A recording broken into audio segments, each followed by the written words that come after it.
Welcome back to my channel. Registration முடிஞ்சிருச்சு. இப்போ நிறைய ஸ்டூடெண்ட்ஸ் நிறைய பேரண்ட்ஸ் ஃபோன் பண்ணி சார் என்னுடைய கட் ஆஃப்க்கு எந்த காலேஜ் கிடைக்கும் எந்த குரூப் கிடைக்கும்னு ரொம்ப ஈகரா கேக்குறாங்க. ஏன்னா they are going to attend the first time in counselling. ஏன்னா நம்மளுக்கு நிறைய எக்ஸ்பீரியன்ஸ் இருக்கு. இந்த மார்க்குக்கு என்ன கிடைக்கும்னு வி கேன் ஜட்ஜ் பண்ணலாம். பட் அவங்களுக்கு ஃபர்ஸ்ட் டைம்னால அவங்களுக்கு ரொம்ப கியூரியாசிட்டி. சார் எந்த காலேஜ் சார் எடுக்கலாம், எந்த காலேஜ் சார் எடுக்கலாம், இல்ல எந்த குரூப் எடுக்கலாம்னு அவங்க நிறைய போன் பண்ணி கேக்குறாங்க. இன்னும் அவங்க மெயினா கேக்குற கேள்வி சார் காலேஜுக்கு இம்பார்ட்டன்ஸ் கொடுக்கணுமா குரூப்க்கு இம்பார்ட்டன்ஸ் கொடுக்கணுமா? $1,000,000 கொஸ்டின் அவங்களுக்கு என்னது சார் காலேஜுக்கு இம்பார்ட்டன்ஸ் கொடுக்கணுமா குரூப் இம்பார்ட்டன்ஸ் கொடுக்கணுமா? இந்த கேள்விதான் எல்லா பேரண்ட்ஸ் எல்லா ஸ்டூடெண்ட்ஸ் மனசுல இருக்கு. சோ இதுக்கு ஆன்சர் சொல்றது சிம்பிள் கிடையாது. இதுக்கான கரெக்டான ஆன்சர் என்னன்னா ஃபர்ஸ்ட் உங்களுடைய இன்ட்ரெஸ்ட் புரியுதா, தென் காலேஜ். சோ ஃபர்ஸ்ட் உங்களுடைய பிரிஃபரன்ஸ் என்னவா இருக்கணும்னா காலேஜுக்கு ஃபர்ஸ்ட் இம்பார்ட்டன்ஸ் கொடுக்கணும். First preference to the college, second group. ஏன்னா இப்ப ஒரு நல்ல காலேஜ்ல நீங்க சேர்ந்தீங்கன்னா அந்த காலேஜே உங்களுக்கு எல்லா ஆஸ்பெக்ட்ஸும் பண்ணி கொடுத்துருவாங்க. இப்ப பிளேஸ்மெண்ட்ல இருந்து எம்ஓஎல் என்னென்ன ஒரு ஃபெசிலிட்டிஸ் இருக்கோ ஒரு நல்ல காலேஜ்ல எல்லா ஃபெசிலிட்டிஸும் இருக்கும். அந்த எல்லா ஃபெசிலிட்டிஸ் இருந்தாலும் நீங்க ஆட்டோமேட்டிக்கா என்ன ஆயிருவீங்க, குரூம் ஆவீங்க. சோ அதனால ஃபர்ஸ்ட் ப்ரியாரிட்டி எதுக்கு கொடுக்கணும், காலேஜுக்கு கொடுக்கணும். சார் ஃபர்ஸ்ட் ப்ரியாரிட்டிக்கு காலேஜ் கொடுக்கணும்னா அதுலயும் கேட்டகரிஸ் இருக்கு. இப்போ காலேஜ்ல நீங்க ஒரு செக்டார் வைஸா பிரிச்சுக்கலாம். ஃபர்ஸ்ட் டாப் காலேஜஸ் நம்ம ஒரு இது எந்த காலேஜுக்கும் இது கிடையாது, ஒரு கம்பாரிசன்ஸ்க்காக நான் எடுத்துக்கிறேன். இப்போ ஒரு 190க்கு மேல கட் ஆஃப் எடுக்கிறாங்க ஒரு ஸ்டூடெண்ட். 190க்கு மேல இருக்கிற ஸ்டூடெண்ட்ஸ் அவங்களுக்கு நல்ல காலேஜும் கிடைக்கும் நல்ல குரூப்பும் கிடைக்கும். பட் அவங்களுக்கு என்னன்னா ஒரு பெரிய காலேஜ்ல எனக்கு குரூப்பை நான் காம்ப்ரமைஸ் பண்ணலாம் அப்படி கேக்குறீங்க. அதுக்கான ஆன்சர் என்னன்னா இப்போ எல்லாத்துக்கும் தெரிஞ்சது என்னது டாப் காலேஜ் பார்த்தோம்னா கிண்டி அண்ணா யூனிவர்சிட்டி, அப்புறம் SSN, பிஎஸ்ஜி, தியாகராஜா, இந்த மாதிரி காலேஜ்லாம் டாப் காலேஜ். சோ இந்த மாதிரி காலேஜஸ்ல எல்லாம் நீங்க என்ன செய்யலாம்னா நீங்க உங்களுடைய பிரான்ச்சை காம்ப்ரமைஸ் பண்ணலாம். எந்த மாதிரி காலேஜ்ல? கவர்மெண்ட் காலேஜ் ஆஃப் இன்ஜினியரிங் கிண்டில, MIT campus, SSN, Chennai Institute of Technology, Sri Venkateshwara, PhD Applied Research, Thiagaraja engineering college, Alagappa Chettiar, இந்த மாதிரி இடத்துல எல்லாம் நீங்க என்ன செய்யலாம்னா உங்களுடைய காலேஜுக்கு இம்பார்ட்டன்ஸ் ஃபர்ஸ்ட் கொடுங்க. அந்த காலேஜ்ல நீங்க நினைச்ச பிரான்ச் இல்லன்னா அந்த மாதிரி காலேஜஸ்ல நீங்க என்ன செய்யலாம்னா பிரான்ச்சை காம்ப்ரமைஸ் பண்ணலாம். இது தப்பு கிடையாது. ஏன்னா இது எல்லாமே ரெப்யூட்டட் இன்ஸ்டிடியூஷன்ஸ். அவங்களே உங்களை என்ன செஞ்சிருவாங்க, குரூம் பண்ணிடுவாங்க. இது 190க்கு மேல இருக்கிறவங்களுக்கு. சார் அதுக்கப்புறம் இருக்கிறவங்க இப்ப சார் என்னுடைய மார்க் 190ல இருந்து 175 வரை இருக்கேன். ஆனா நான் நல்லா ஃபர்ஸ்ட் ரவுண்ட்ல தான் வர போறேன். சார் இப்போ நான் எப்படி சார் நான் காலேஜை ப்ரிஃபர் பண்ணணும்னா இப்போ நீங்க எப்படி பண்ணணும்னா ஈக்குவல். இப்போ சென்னையிலையும் நம்ம எடுத்துக்கிட்டோம் வைங்களேன். இப்ப சென்னையில எடுத்துட்டோம்னா ஒரு கம்பாரிசனுக்காக சொல்றேன். வெங்கடேஸ்வரா, சென்ட் ஜோசப், பனிமலர், ராஜலட்சுமி, RMK இது எல்லாமே மோராலஸ் ஒரே மாதிரி காலேஜஸ் தான். இதே இது நீங்க கோயம்புத்தூர் சைட்ல வந்தீங்கன்னா ஸ்ரீ கிருஷ்ணா, ஈஸ்வர், இந்த சைட் போனா பண்ணாரி அம்மன், கொங்கு, சோனா காலேஜ், சவுத்துல வந்தீங்கன்னா வேலம்மாள், PSNA, மெஃப்கோ, நேஷனல், இது எல்லாமே அடுத்த ரேஞ்சில் இருக்கிற காலேஜ். புரியுதா? அப்போ அடுத்த லெவல் காலேஜ்ல நீங்க இம்பார்ட்டன்ஸ் கொடுங்க. ஃபர்ஸ்ட் 190க்கு ஒரு காலேஜஸ் நீங்க மைண்ட் பண்ணிட்டீங்கன்னா அந்த இடத்துல நீங்க முடிஞ்ச வரை குரூப்பை காம்ப்ரமைஸ் பண்ணுங்க. இல்ல நீங்க குரூப்பை காம்ப்ரமைஸ் பண்ணல 190க்கு மேல இருக்கிறவங்க இந்த அடுத்த லெவல் காலேஜஸ் இருக்கிற எல்லாமே ஒண்ணுதான். இப்ப நான் சென்னை ஜோன்லயும் சொன்னேன், கோயம்புத்தூர் ஜோன்லயும் சொன்னேன், சவுத்லயும் சொன்னேன். இது 190 to 175 வரை கிடைக்கிற காலேஜ். இந்த மாதிரி காலேஜ்ல நான் பிரான்ச் தான் நீங்க காம்ப்ரமைஸ் இருக்கிற 190க்கு மேல இருக்கிறவங்க இந்த மாதிரி காலேஜ்ல உங்களுக்கு பிடிச்ச பிரான்ச் எடுத்துக்கலாம். அதே மாதிரி இப்போ 175ல இருந்து 190 இருக்கிறவங்களுக்கு வந்து உங்களுக்கு நிறைய வந்து ஆப்ஷன்ஸ் இருக்கு. ஏன்னா நீங்க காலேஜஸ்க்கும் இம்பார்ட்டன்ஸ் கொடுக்கலாம், பிரான்ச்சுக்கும் இம்பார்ட்டன்ஸ் கொடுக்கலாம். அப்போ வந்து உங்களுக்கு மோரால்லஸ் ஒரே மாதிரி காலேஜஸ் இருந்துச்சுன்னு, இப்ப நான் சொன்ன காலேஜ்ல என்னது மோரால்லஸ் ஒரே மாதிரி கேட்டகரி தான். எல்லாருமே வந்து ஒரே கேட்டகரி தான். ஒரு பர்சன் இவன் கூட இருப்பான், ஒரு பர்சன் இவன் இன்னொரு ஹாஸ்பிட்டல் இன்னொருத்தவங்க கூட இருக்கலாம். சோ ஆல்மோஸ்ட் பார்த்தோம்னா சென்னை ஜோன்லயும் அதே மாதிரி தான், கோயம்புத்தூர் ஜோன்லயும் அதே மாதிரி தான், சவுத்லயும் அதே மாதிரி தான், சேலம் ஜோன் எல்லா ஜோன்லயும் பாத்தீங்கன்னா மோரால்லஸ் இந்த மாதிரி காலேஜ்ல என்னது ஒரே ரேஞ்ச் ஆஃப் காலேஜ். அந்த ஒரே ரேஞ்ச் ஆஃப் காலேஜ்ல வந்து இப்ப நீங்க என்ன செய்யலாம்னா you give the importance to the college and group. புரியுதா? 190க்கு மேல டாப் காலேஜ்ல வந்து நீங்க காலேஜ் இம்பார்ட்டன்ஸ் கொடுங்க. இப்போ 190 to 175 இருக்க ஸ்டூடெண்ட்ஸ்க்கு இந்த மாதிரி காலேஜஸ்ல வந்து ஆல்மோஸ்ட் எல்லாமே ஒரே காலேஜ் தான். அந்த மாதிரி நேரத்துல வந்து ஏ காலேஜ்ல இல்லைன்னா பி காலேஜ்ல கிடைக்கும், பி காலேஜ்ல இல்லைன்னா சி காலேஜ்ல கிடைக்கும். சோ அப்ப எல்லாமே ஒரே ரேஞ்ச்ல இருக்கும் போது நீங்க என்ன செய்யலாம், காலேஜ் இந்த காலேஜ் கிடைக்கலையா குரூப் நீங்க மைண்ட் பண்றீங்களா, அடுத்த காலேஜ்ல உங்களுக்கு பிடிச்ச குரூப் எடுங்க. இல்ல சார் எனக்கு இந்த காலேஜ் தான் வேணும்னா அந்த காலேஜ்ல வந்து வேற குரூப் எடுங்க. புரியுதா? சோ அதனால வந்து ரேஞ்ச் ஆஃப் காலேஜஸ் பாருங்க. சோ அந்த காலேஜ் வந்து 30வது ரேங்கா இருக்கலாம், மேபி 20வது ரேங்கா இருக்கலாம், மேபி 45வது ரேஞ்சா இருக்கலாம். ஆனா வந்து அதோட கேட்டகரி பாருங்க. ஒவ்வொரு ஜோன்லயும் ஒவ்வொரு காலேஜ் வந்து ஒரு லெவல்ல இருக்கும்ல, அந்த மாதிரி காலேஜ்ல வந்து நீங்க உங்களுடைய பிரான்ச் அண்ட் காலேஜ் ரெண்டும் வந்து நீங்க பேலன்ஸ்டா வந்து இது பண்ணணும். புரியுதா? அப்போ வந்து உங்களுக்கு என்ன ஆயிரும், சார் நான் வந்து 185 மார்க் எடுத்திருக்கேன், எனக்கு வந்து ஏ காலேஜ்ல வந்து கம்ப்யூட்டர் சயின்ஸ் நான் நினைச்சிருக்கேன், ஆனா அது ஏ காலேஜ்ல கம்ப்யூட்டர் சயின்ஸ் கிடைக்கல, பட் பி காலேஜ்ல வந்து கம்ப்யூட்டர் சயின்ஸ் கிடைக்குதுன்னா உங்களுடைய இன்ட்ரெஸ்ட் என்னது, கம்ப்யூட்டர் சயின்ஸ்னா பி காலேஜ்ல கம்ப்யூட்டர் சயின்ஸ் எடுங்க.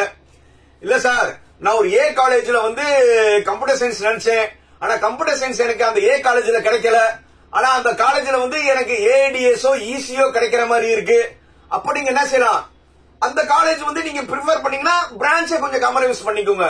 சோ இந்த இடத்துல வந்து 190ல இருந்து 175 இருக்கிறவங்க வந்து காலேஜ் அண்ட் பிரான்ச் ரெண்டுமே வந்து நீங்க ஈக்குவலா பார்க்கலாம். இந்த காலேஜ்ல இந்த பிரான்ச் இல்லன்னா இந்த பிரான்ச்க்கு இந்த காலேஜ் ரெண்டுமே வந்து நீங்க ஈக்குவலா பாத்தீங்கன்னா ஏதாவது ஒண்ணுல வந்து நீங்க வந்து ஈஸியா காலேஜ் கிடைச்சிரும். சோ இந்த மாதிரி தான் பார்க்கணும். ரைட், இது வந்து ஆல்மோஸ்ட் டஃபஸ்ட் வந்து யாருக்குன்னா வந்து ஃபர்ஸ்ட் ரவுண்ட் ஸ்டூடெண்ட்ஸ்க்கு மட்டும்தான். ஏன்னா அவங்களுக்கு வந்து ஹை மார்க் இருக்கும், அவங்க காலேஜ் செலக்ஷன்ல தப்பு பண்ணுவாங்க, பிரான்ச் செலக்ஷன்ல தப்பு பண்ணுவாங்க. பட் ஃபர்ஸ்ட் வந்து நீங்க உங்களுடைய பிரான்ச்ல இருந்து நீங்க ஆர்டர் பண்ணுங்க. ஒரு காலேஜ போட்டுட்டு நீங்க கம்ப்யூட்டர் சயின்ஸா, அப்புறம் இசியா, ஏடிஎஸ்ஆ, மெக்கானிக்கலா, அப்போ வந்து அப்படியே ஆர்டர் பண்ணுங்க. அடுத்தது வந்து செகண்ட் ரவுண்ட் வந்தோடனே ஆல்மோஸ்ட் மேபி 175ல இருந்து நம்ம 140 வரை சும்மா ஒரு எக்ஸாம்பிள் எடுத்து பேசுவோம். சோ இந்த மாதிரி ரேஞ்ச்ல இருக்கிறவங்களுக்கு நீங்க ஏற்கனவே வந்து சாய்ஸ் ஃபில்லிங்ல வந்து நீங்க வந்து சாய்ஸ் ஃபில்லிங் இல்ல டிஇனி ஆன்லைன்ல வந்து கட் ஆஃப்னு ஒரு ஆப்ஷன் இருக்கு. அந்த கட் ஆஃப்ல வந்து லாஸ்ட் இயர் கட் ஆஃப் வந்து போய் செக் பண்ணுங்க. லாஸ்ட் இயர் கட் ஆஃப் வந்து இப்போ செகண்ட் ரவுண்ட்ல வரீங்கன்னா 175ல இருந்து 160 வரை வந்து எந்தெந்த காலேஜ் வந்து நீங்க கிடைக்கும்னு இருக்குல்ல, அத வந்து நீங்க வந்து நோட் பண்ணுங்க. அந்த நோட் பண்றதுல வந்து அதுல நீங்க ஆர்டர் பண்ணி நீங்க என்ன செய்யலாம், காலேஜை சூஸ் பண்ணலாம். சோ இப்படிதான் வந்து ஒவ்வொரு ரவுண்டுக்கும் வந்து பண்ணணும். இது வந்து இப்போதைக்கு வந்து நான் உங்க ஃபர்ஸ்ட் ரவுண்ட் ஸ்டூடெண்ட்க்கு சொல்லியிருக்கேன். அது போக வந்து நல்ல காலேஜ் எது அப்படின்னு வந்து எல்லாத்துக்கும் வந்து நிறைய டவுட்ஸ் இருக்கு. சோ நல்ல காலேஜ் என்பது வேறு, எனக்கு கிடைக்க போற நல்ல காலேஜ் என்பது வேறு. புரியுதா? சோ வந்து இப்போ நீங்க ஒரு 160 170 மார்க் எடுக்கிறீங்க, ஒரு நல்ல காலேஜ்னு வந்து யார்கிட்ட கேட்டாலும் என்ன சொல்லிடுவாங்க, Anna university, MIT campus, Guindy campus, SSN, Chennai institute of technology, PSG, Venkateswara, Thiagaraja engineering college, PSNA, Mepco and national, இந்த மாதிரி எல்லாருமே சொல்லிடலாம். ஆனா இந்த மாதிரி காலேஜ்ல வந்து உங்களுக்கு கிடைக்குமா? புரியுதா? சோ எதுவுமே எப்பவுமே நல்ல காலேஜ் எப்படின்னா உங்க ரேஞ்சுக்கு எது கிடைக்குதோ அதுதான் நல்ல காலேஜ். அப்படிதான் நீங்க என்ன செய்யணும், மைண்ட ஃப்ரேம் பண்ணணும். சரி சார், இப்ப நல்ல காலேஜ் வந்து நாங்க எந்தெந்த ஆஸ்பெக்ட்ஸ்ல வந்து டிசைட் பண்ணலாம்னா, நிறைய கிரைட்டீரியா இருக்கு. அதுல ஒண்ணு student point of view, students point of view ஒண்ணு இருக்கு, பேரண்ட்ஸ் பாயிண்ட் ஆஃப் வியூ இருக்கு. நிறைய ஸ்டூடெண்ட்ஸ் வந்து என்ன சொல்லுவாங்கன்னா, மாப்ள இந்த காலேஜ் ரொம்ப ஸ்ட்ரிக்ட், வேணாம் மாப்ள அந்த காலேஜ்ல போனோம்னா வந்து நம்மள வந்து மூச்சு கூட விட மாட்டாங்கன்னு சொல்லி student point of view, peers thinking. அதே இது பேரண்ட்ஸ் பாயிண்ட் ஆஃப் வியூல பார்த்தோம்னா, சார் நான் பொம்பளை பிள்ளை இருக்கு, இந்த காலேஜ் வந்து ரொம்ப ஸ்ட்ரிக்டா இருக்குமா சார், இது பேரண்ட் பாயிண்ட் ஆஃப் வியூ. ஒரே இதுதான் பெர்செப்ஷன் வந்து இப்ப 6ன்னு ஒண்ணு இருக்கு, நான் இங்க இருந்து பார்த்தா 6ன்னு சொல்லுவேன், நீங்க அங்க இருந்து பார்த்தா வந்து அது என்னன்னு சொல்லுவீங்க, 9ன்னு சொல்லுவீங்க. பெர்செப்ஷன் தான் difference. So parents point of வியூல ஸ்ட்ரிக்டான காலேஜ் விரும்புவாங்க, ஸ்டூடெண்ட் பாயிண்ட் ஆஃப் வியூல வந்து லீனியன்ட் காலேஜ் விரும்புவாங்க. இது ஒரு ஆஸ்பெக்ட்ஸ் ஸ்டூடெண்ட் அண்ட் பேரண்ட்ஸ்ல. அடுத்தது வந்து பாஸ் பெர்சன்டேஜ். ஒரு காலேஜ்ல வந்து பாஸ் பெர்சன்டேஜ் எப்படி இருக்குன்னு நீங்க பார்க்கணும். சோ அண்ணா யூனிவர்சிட்டி வந்து இப்போதைக்கு நான் அட்டானமஸ் காலேஜுக்கு போடுறாங்க, பட் அட்டானமஸ் காலேஜுக்கு பாஸ் பெர்சன்டேஜ் போடுறது இல்ல. அதுல வந்து நீங்க பாஸ் பெர்சன்டேஜ் அது ஒரு ஆஸ்பெக்ட்ஸ் பார்க்கணும். அது போக NAC, NBA. இப்ப NACனா வந்து காலேஜ் லெவல்ல வந்து சர்டிபிகேஷன் கொடுக்கிறது வந்து NAC. NACனா வந்து அந்த காலேஜ் வந்து என்னது A++, A+, A, B+, B இப்படி கொடுப்பாங்க. இது எல்லாமே அந்த காலேஜோட இன்ஃப்ராஸ்ட்ரக்சர் பேஸ் பண்ணி கொடுக்கிறது NAC. அடுத்தது வந்து NBA. NBA வந்து டிபார்ட்மெண்ட் வைஸா கொடுக்கிறது. அந்த காலேஜ்ல வந்து இந்த டிபார்ட்மெண்ட் வந்து MBA வாங்கியிருக்காங்க அப்படி பண்றது வந்து இது. இப்ப எல்லார் மனசுலயும் ஒன்னு பிரான்ச் என்ன இருக்கு, AIDS, AIML. இந்த மாதிரி வந்து ஒரு காலேஜ்ல NBA கிடையாது. ஏன்னா நீங்க NBA போகணும்னா மினிமம் 6 இயர்ஸ்க்கு அப்புறம் தான் வந்து நீங்க அப்ளை பண்ண முடியும். இப்ப நீங்க விரும்புற வந்து ADS, AIML NBA எந்த காலேஜுமே வாங்கியிருக்க வாய்ப்பே கிடையாது. ஏன்னா மினிமம் 6 இயர்ஸ் இருக்கணும், 2 பேட்ச் வெளியில வந்தாதான் நீங்க இது பண்ண முடியும். ரைட். ஒரு நல்ல காலேஜ் என்பது ஃபேக்ட்ஸும் இருக்கு, ஒப்பீனியன் இருக்கு. புரியுதா? ஒப்பீனியன் என்னன்னா யார் வேணுமா கருத்து சொல்லலாம் சார், உங்க ரிலேட்டிவ்ஸ் வரலாம், உங்களுடைய ஃப்ரெண்ட்ஸ் வரலாம். சார் அந்த காலேஜ் வந்து நல்ல காலேஜ் சார், அந்த காலேஜ்ல போனா எல்லாருமே நல்ல பிளேஸ்மெண்ட் இருக்கு அப்படின்னு கேள்விப்பட்டேன், அந்த காலேஜ்ல போனா வந்து உங்களுக்கு சீட் கிடைக்கும். இதெல்லாம் ஒப்பீனியன். ஒப்பீனியன் வந்து ஒவ்வொருத்தவங்களுடைய அவங்க என்ன நினைக்கிறாங்களோ அது அப்படியே வந்து உங்கள்ட்ட சொல்றது பேர் தான் ஒப்பீனியன்.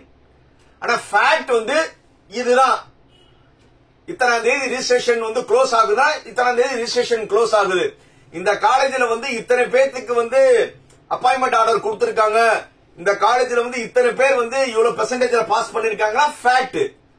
சோ எப்பவுமே வந்து ஒப்பீனியனை வந்து நம்ம பார்க்க கூடாது, ஃபேக்ட்ஸை தான் வந்து நம்ம என்ன செய்யணும், கன்சிடர் பண்ணணும். அதனால வந்து ஒப்பீனியன் வந்து யார் வேணுமா சொல்லலாம், அது மேபி வந்து உண்மையா இருக்கலாம், நிறைய நேரம் அது பொய்யாக வாய்ப்பு இருக்கு. ஆனா ஃபேக்ட் வந்து என்ன ஆகாது, ஃபேக்ட்ஸ் வந்து என்னைக்குமே தப்பாது. சோ எப்பவுமே ஒரு காலேஜை நீங்க அனலைஸ் பண்ணும்போது அந்த காலேஜோட ஃபேக்ட்ஸை வச்சுதான் நீங்க என்ன செய்யணும், பண்ணணும். அதுக்கப்புறம் வந்து நீங்க எல்லாருமே விரும்புற மாதிரி 4 வருஷம் கழிச்சு பிளேஸ்மெண்ட் எப்படி இருக்குன்னு அந்த காலேஜை வந்து நீங்க என்ன செய்யணும், காலேஜ்ல போய் கேட்டாங்கன்னா அவங்க டீடைல் சொல்லிடுவாங்க. அடுத்தது வந்து மெயினா வந்து ஒரு காலேஜை செலக்ட் பண்றதுக்கு நீங்க அந்த காலேஜை விசிட் பண்ணணும்.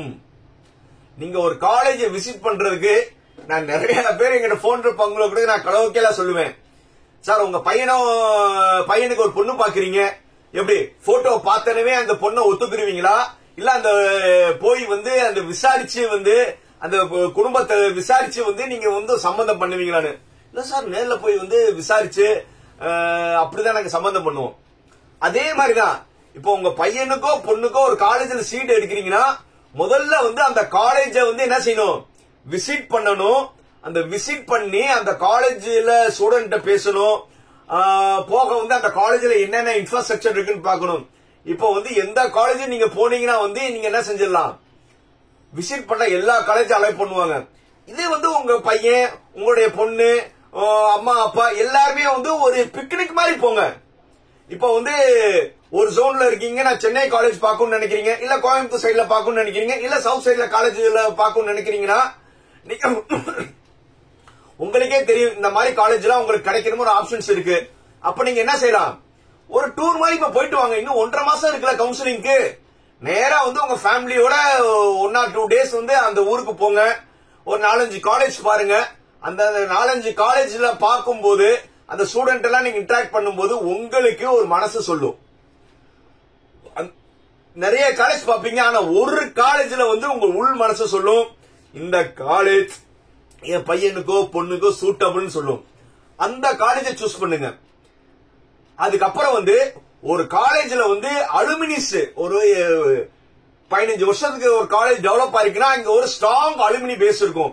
அந்த ஸ்ட்ராங் அலுமினி பேஸ் இருக்கிற காலேஜ்ல வந்து நீங்க ப்ரிஃபர் பண்ணுங்க. ஏன்னா ஒரு நல்ல ஒரு ஸ்ட்ராங் அலுமினி பேஸ் இருந்துச்சுன்னா அவங்க எல்லாம் வந்து நல்ல கைட் பண்ணுவாங்க, போக வந்து எல்லா லெவல்லயும் சப்போர்ட் பண்ணுவாங்க. அது போக வந்து இப்போ எக்ஸ்ட்ரா கரிக்குலர் ஆக்டிவிட்டிஸ் ரெகுலரா எந்தெந்த காலேஜ்ல நடத்துறாங்களோ அந்த காலேஜ் எல்லாம் வந்து நல்லா இருக்கும். எக்ஸ்ட்ரா கரிக்குலருக்கு என்னென்ன இது இம்பார்ட்டன்ஸ் தராங்கன்னு பாருங்க, ஸ்போர்ட்ஸ்க்கு என்னென்ன இம்பார்ட்டன்ஸ் தராங்கன்னு பாருங்க. இது எல்லாம் போக ஒரு நல்ல காலேஜுக்காக உங்க பையனுக்கோ பொண்ணுக்கோ விருப்பம் இல்லாம குரூப்பை சேர்க்காதீங்க. இத நல்லா நோட் பண்ணிக்கோங்க. மேபி இப்ப நீங்க கம்ப்யூட்டர் சயின்ஸ் இல்லன்னா ஏடிஎஸ் சொல்லலாம், ஏடிஎஸ் இல்லன்னா இசி வரலாம், இசி இல்லன்னா ட்ரிபிள் வரலாம், மெக் வரலாம், சிவில் வரலாம். சோ இது எல்லாமே நீங்க ஒரு செக்டார்ல வந்து ஒன்னு விட்டு போகலாம். ஆனா உங்க பையனுக்கோ பொண்ணுக்கோ லெதர் டெக்னாலஜியோ ஒரு கெமிக்கலோ ஒரு பெட்ரோலியமோ பிடிக்கவே இல்லை, ஆனா நல்ல காலேஜ்ல அண்ணா யூனிவர்சிட்டியில கிடைக்குதுன்னா அவங்களுடைய விருப்பம் இல்லாம அந்த காலேஜ வந்து ஃபோர்ஸ் பண்ணாதீங்க. ஏன்னா ஓரளவு அவங்க அக்செப்டபுளா தான் வந்து என்ன செய்யணும், ஒரு காலேஜையும் குரூப்பையும் சூஸ் பண்ணணும். இல்ல ஒரு நல்ல காலேஜ்ல கிடைக்குதுன்னு அவங்களுக்கு விருப்பம் இல்லாம எந்த குரூப்பையும் நீங்க என்ன செய்யாதீங்க, சேர்க்காதீங்க. காலேஜை மட்டும் நீங்க பார்க்க கூடாது, குரூப்பையும் பார்க்கணும் சொல்லியிருக்கேன். அதோட உங்க பொண்ணோட உங்க பையனோட இன்ட்ரெஸ்டையும் நீங்க கன்சிடர் பண்ணுங்க. இன்னும் வந்து நிறைய வந்து ஒரு காலேஜ் பிரான்ச்சஸ் பத்தி நிறைய பேசலாம். ஏன்னா வந்து அடுத்தடுத்த வீடியோல வந்து நிறைய வந்து ஒரு காலேஜ் குரூப்பை பத்தி பேசுறேன். மீண்டும் அடுத்த வீடியோல சந்திக்கும் வரை என் பேர் ஜாகிர் ஹுசேன். என் செல் நம்பர் 9842376822. எல்லாருமே என்ன செய்றீங்க, லைக், கமெண்ட், ஷேர், சப்ஸ்கிரைப். எல்லாருமே வந்து என்ன செய்றீங்க, லைக், கமெண்ட், ஷேர், சப்ஸ்கிரைப் பண்ணுங்க. அடுத்தடுத்த உங்களுக்கு நிறைய வீடியோஸ் வரும். Until then, bye bye.